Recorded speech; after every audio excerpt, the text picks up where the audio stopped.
And the beauty of our democracy is every one of us has the power to answer that question. And that is why I say and know the power is with the people. So here's the bottom line. I say to all the friends on the call, we are going to win this election, and it is going to take all of us, whether it is making calls, connecting with our communities, engaging online, or even talking with people where we go every day, whether it be to the grocery store or our church. We are going to talk with people about the fact that we are all in this together and we stand together. And so let's let folks know that our campaign is about the future, and it's about an expansion of rights and freedoms and for the opportunity of everyone to not just get by, but to get ahead. So November 5th is 95 days away.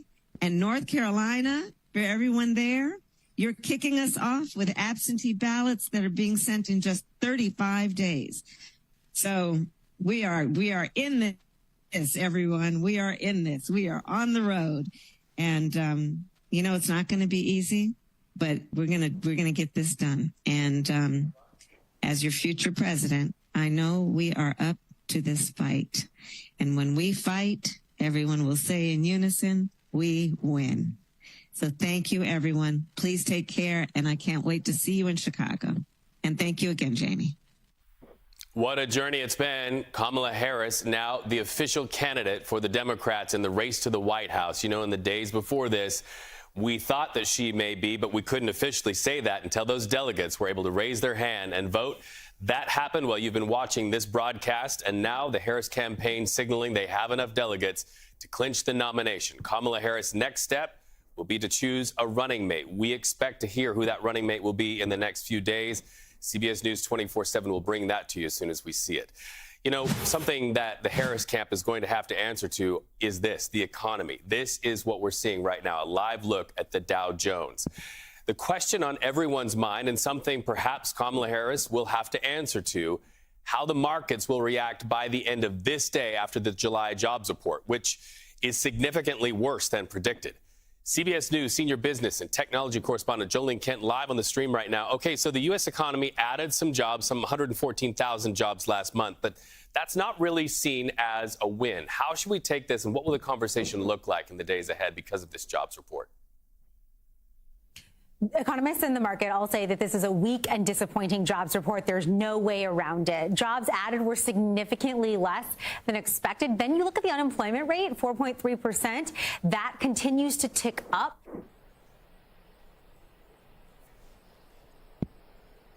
We are technically in the early stages of a recession by the numbers. And I say technically because a lot of the other economic data out there continues to be very strong. Inflation continues to be relatively stable. So the big question right now is what happens with interest rates? Was the Fed too late in acting? There was a decision on Wednesday. We were there at the Federal Reserve with Chair Powell, and a lot of the questions were, why did you hold rates steady? Why not cut now, given that the labor market is cooling off? Today's evidence shows more of that in a more obvious direction. And so what we're seeing now is the markets reacting to that, worrying about the labor market slowing down a lot more than expected, Reid. Well, and you highlight it best. We're seeing right here on our screen how the markets are reacting to this. Jolene Kent, we appreciate that analysis. Thank you so much for that being on the stream today. So let's jump the map and the waters right now to Pakistan, where world record-breaking rainfall makes for great hardship. Look at that. Water up to people's waists in some places.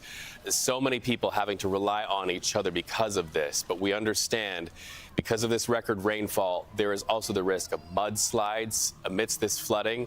So many people affected by this. And also we can tell you they're in mourning. More than 100 dead because of this wicked weather. Let's bring in Jess now. Jess? It breaks my heart to see the children in that video, too. You're watching them deal with that heavy storm surge. One thing I want to keep our eyes on here in the States right now, areas like Clearwater currently dealing with mild conditions. Actually, this is a beautiful look at Clearwater Beach just near Tampa Bay in Florida.